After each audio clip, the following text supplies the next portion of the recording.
Hi, I'm John Kear, and I was fortunate enough to be the head coach of the Sheffield Eagles side when we upset the mighty Wigan in what was probably the greatest upset in Challenge Cup history.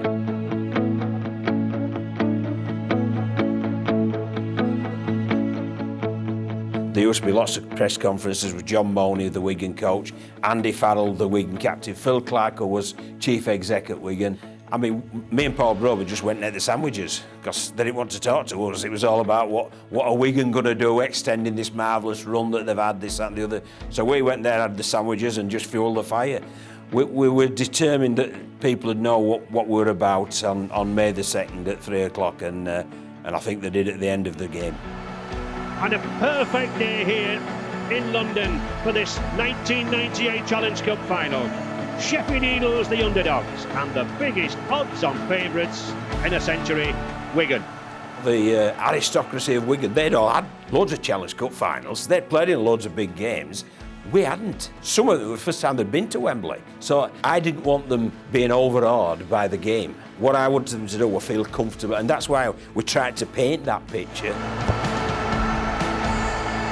I knew whether Jason Robinson scratched his head with his right hand or his left hand, believe you me. So we really had done some in-depth analysis upon them, and we really did, we feel, analyse the team as a whole and the individuals to the nth degree, and it worked out so well.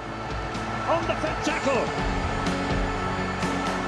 Robinson's underneath it. Oh, he's missed it! Whitney's in there for the first try! It was a very simple kick strategy that Mark Aston executed so well. As soon as we got within their 20, the ball went high to Jason Robinson, because obviously Jason's not the biggest fella, and the first try saw the result of that when Nick Pinkney, he took the run up, he got above him and he scored the try. So there were simple strategies, but it was the execution that was perfect. And you know, Mark Aston did the kicking strategy and the offensive strategy, and the team just bought into it and were absolutely magnificent. Dave Watson, Wigan's defence shuffling across.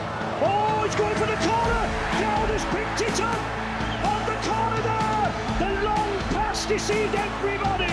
Oh, Matt Crowder, his 9th try in the Challenge Cup. Matty Crowder scored the second one on the left edge. It wasn't a well-executed play, it actually bounced, but Matty recovered the ball and scored in the corner.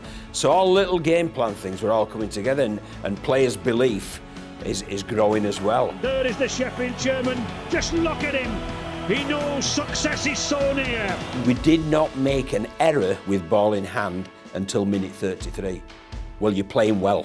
Believe you me, you're playing well. If you ain't made it, because they play some good football, but if you're not making an error until minute 33, you're playing some good rugby. And there it is. It's all over. Sheffield Eagles, and the chairman there, Tim Ward, is absolutely delighted, as are those Eagle fans and the players.